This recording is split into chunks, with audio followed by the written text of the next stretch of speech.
Shalom, shalom, bien-aimés dans les Seigneurs, bonjour, bonsoir, cela dépend de l'heure à laquelle vous nous suivez. Je vous salue au nom de notre Seigneur et Sauveur Jésus-Christ.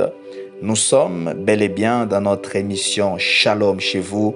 Merci de partout où vous nous suivez, merci de nous avoir apporté à cœur. Que Dieu nous bénisse, que Dieu nous fasse grâce. Bien-aimés, sans plus tarder, nous allons recommander ces instants entre les mains du Seigneur. J'aimerais nous inviter à incliner nos têtes. Nous allons prier. Prions. Alléluia.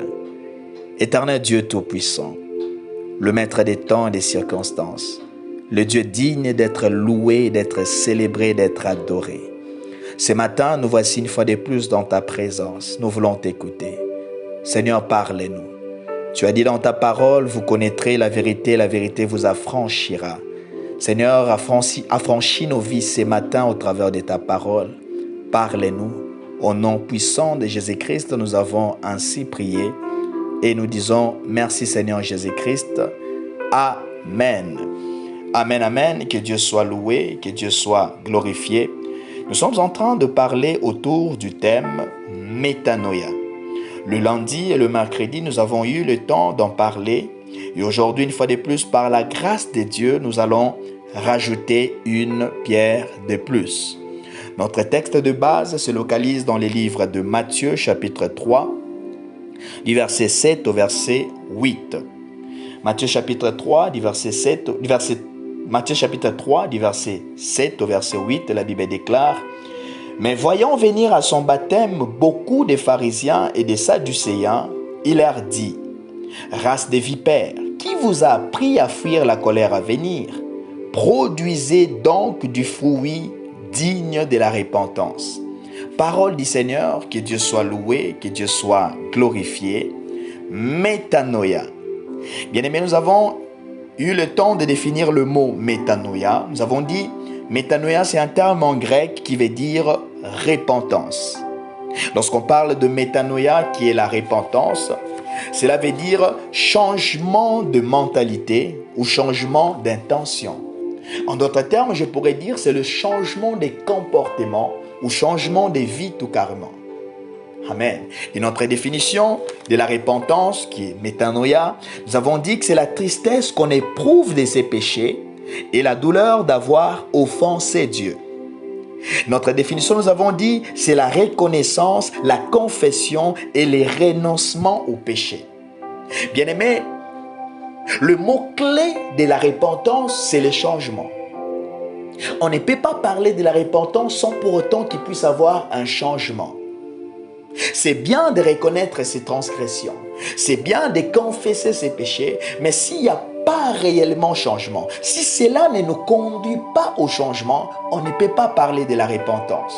Ça veut dire que la repentance, c'est le fait de ressentir cette douleur d'avoir offensé Dieu, de confesser son mal et prendre la décision d'abandonner cela, prendre la décision de changer, d'abandonner la voie du péché et se tourner vers la voie de Dieu. Ça veut dire, c'est abandonner les comportements mondains pour manifester les comportements d'un enfant de Dieu. Alléluia. J'avais dit que le mot-clé de la repentance, c'est le changement. Ça veut dire métanoïa, qui veut dire changement d'intention ou changement de mentalité. Selon la Bible, la repentance prend l'essence d'abandonner la vie des péchés, d'abandonner un péché, d'abandonner sa mauvaise voie pour manifester en nous la voix de Dieu, pour manifester ce que Dieu veut réellement que nous puissions manifester. Ça veut dire qu'on ne peut pas parler de la repentance sans pour autant qu'il puisse avoir le fruit de la repentance, qui est le changement, le fait d'abandonner le mal pour faire ce que Dieu nous recommande de faire. Amen. Voilà pourquoi lorsque Jean était en train de baptiser, lorsqu'il a vu les pharisiens et le sadducéen, il les a traités des races de vipères. Bien aimé, le pharisien et le sadducéen, c'était des hommes qui représentaient la haute classe religieuse et politique juive. Donc ça veut dire que c'était des hommes qui étaient trop influents. Mais sauf que ce qui leur caractérisait, c'était des hypocrites. Ils connaissaient la loi. Mais sauf que ce qui vivait à l'intérieur d'eux, ce n'était pas ce qu'ils manifestaient devant les hommes. Bien-aimé, j'aimerais te dire une chose. Dieu ne se fie pas aux apparences, mais Dieu connaît nos cœurs. Alléluia. Voilà pourquoi Jean les traite des races de vipères, des gens qui maîtrisaient la loi. Ils connaissaient la loi, mais à l'intérieur d'eux, ce n'est pas ce qu'ils vivaient. Ce qu'ils manifestaient devant les hommes, ce n'était pas en réalité ce qu'ils vivaient à l'intérieur d'eux. Or, ce qui compte plus devant Dieu, c'est à l'intérieur de nous. Ce que nous manifestons dans les secrets. Ce que les hommes ne voient pas. Quelle est ta relation avec Dieu ce matin? Comment est-ce que tu marches? Bien-aimé, être un enfant de Dieu ne veut pas dire connaître beaucoup de versets bibliques. Être un enfant de Dieu ne veut pas dire connaître, maîtriser par cœur tous les versets bibliques. Non. Mais être un enfant de Dieu, c'est vivre la parole de Dieu. Tu peux beau connaître la parole de Dieu comme les pharisiens. Tu peux beau connaître la loi. Mais si tu n'en fais pas part de ta vie, bien-aimé, cela ne sert à rien. Alléluia. Gloire au Seigneur. Voilà pourquoi Jean-Baptiste le traite de race de vipères. Et nous voyons dans Matthieu chapitre 23, le verset 27, Jésus aussi traite durement les pharisiens. D'ailleurs, Jésus dit, il les traite des tombeaux blanchis. Ça veut dire que des hommes qui ont une belle apparence, qui manifestent une apparence extraordinaire devant les hommes, mais à l'intérieur, il y a beaucoup de pourriture. Alléluia. Bien-aimé, quelle est ta marche devant Dieu?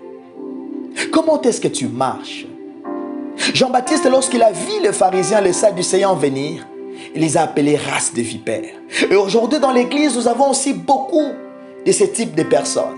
Beaucoup de ce type de gens qui se disent chrétiens, mais en réalité, ne vivent pas la vie d'un enfant de Dieu. Mais en réalité, ne vivent pas la vie d'un chrétien. Voilà pourquoi Jean continue dans Matthieu chapitre 3, le verset 8, il dit « Produisez donc du fruit digne de la repentance. » J'aimais la version français courant. La version français courant dit « Montrez par des actes que vous avez changé de mentalité. » En grec, on utilise le mot métanoïa. Donc, ça veut dire changer de mentalité. Donc, ça veut dire que l'important, ce n'est pas seulement de venir. L'important, ce n'est pas venir assister. L'important, ce n'est pas seulement de connaître. Mais le plus important, c'est de changer. C'est de vivre la parole de Dieu. Jean voulait dire changer de vie, changer de comportement, abandonner la vie de ce monde et vivre la vie de Dieu en vous. Oh, gloire au Seigneur. Voilà pourquoi, lorsque nous lisons dans Matthieu chapitre 4, le verset 17, lorsque Jésus commence son ministère, lorsqu'il commence à prêcher dans la ville de Capernaum, Jésus, la Bible dit ceci. Écoute ce que la Bible dit. Dès lors, Jésus commença à prêcher et à dire, « Répentez-vous, car le royaume des cieux est proche. » Donc ça veut dire que la repentance est très importante dans la vie d'un enfant de Dieu. On ne peut pas dire qu'on appartient à Dieu sans pour autant qu'on puisse passer dans la repentance. Alléluia. Voilà pourquoi lorsque nous continuons dans Matthieu chapitre 3, dans le verset 9, Jean-Baptiste dit ceci. « Et ne prétendez pas dire en vous-même, nous avons Abraham pour père, car je vous déclare que dès ces pierres-ci, Dieu peut susciter des enfants à Abraham. » Le scribe, le pharisien, le sadducéen, ils se prétendaient être des enfants d'Abraham. Mais sauf qu'ils ne manifestaient pas la vie de cette alliance-là. Ils ne manifestaient pas la vie de Dieu en eux. À l'intérieur d'eux, il y avait beaucoup de pourriture. C'était des hypocrites. Bien aimé, aujourd'hui aussi, il y a beaucoup d'enfants de Dieu comme ça. Ils se disent enfants de Dieu, mais en réalité, ils ne manifestent pas les comportements d'enfants de Dieu. Bien aimé, sache que tu n'es pas enfant de Dieu. Pour être enfant de Dieu, tu dois manifester les œuvres de Dieu en toi. Les œuvres de Christ doivent se manifester en toi. Voilà pourquoi Jean dit, produisez des fruits dignes de la repentance. Ça veut dire que vous devez changer de vie. Une autre version dit, dans la version Semeur, la Bible dit, montrez plutôt par vos actes que vous avez changé de vie. Bien-aimé, être un enfant de Dieu ne se limite pas à les prononcer. Être enfant de Dieu ne se limite pas à les prétendre. Mais être enfant de Dieu, c'est de vivre la vie de Dieu sur terre. C'est de vivre la vie de Dieu, quel que soit le temps, les circonstances, quel que soit l'endroit où tu es. Bien-aimé, quelle est ta vie secrète? Comment est-ce que tu vis, bien-aimé? Ce que Dieu attend de nous, ce n'est pas les apparences, mais que nous puissions changer réellement. Alléluia. Nous devons manifester le fruit digne de la repentance en nous. Gloire au Seigneur. Matthieu chapitre 7, le verset 16. Écoute ce que la Bible déclare. Matthieu chapitre 7, le verset 16.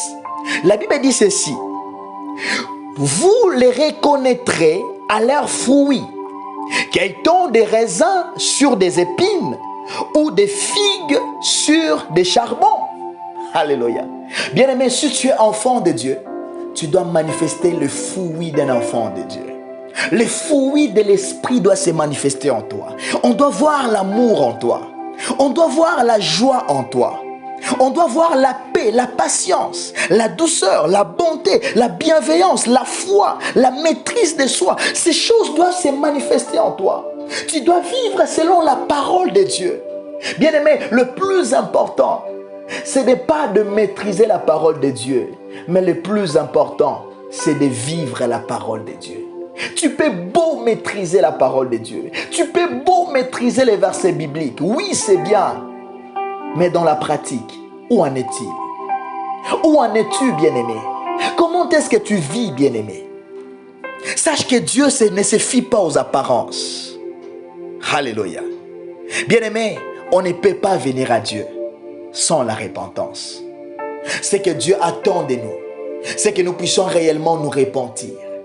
C'est bien d'apporter le nom de Jésus. C'est bien de dire que je suis chrétien comme Christ. Mais est-ce que tu vis réellement comme Christ? Bien-aimé, ce matin, j'aimerais que tu puisses réfléchir sur cette réflexion, sur cette exhortation, bien-aimé. C'est en même temps une interpellation pour toi. Quelle est ta vie? Tu connais ta vie bien, bien-aimé. Tu connais ce que tu vis dans les secrets. Bien-aimé, ce que Dieu déteste, l'une des choses que Dieu déteste, c'est que nous puissions avoir un pied en lui et un pied dans les mondes. Dieu déteste cela. Voilà pourquoi Élie dira au peuple de Dieu, dans 1 Roi chapitre 18, verset 21, il dit, « Jusqu'à quand clocherez-vous des deux côtés? Si l'Éternel est Dieu, allez vers lui. Si c'est Baal, allez aussi vers lui. » Bien-aimé, souviens-toi d'où tu es tombé. Dieu veut que tu puisses revenir à lui. Répands-toi. Seigneur, apprends-nous à marcher selon ta parole, à manifester les fruits dignes de la repentance. Fais-nous du bien. Aide-nous, Seigneur. Au nom de Jésus, nous avons ainsi prié. Amen.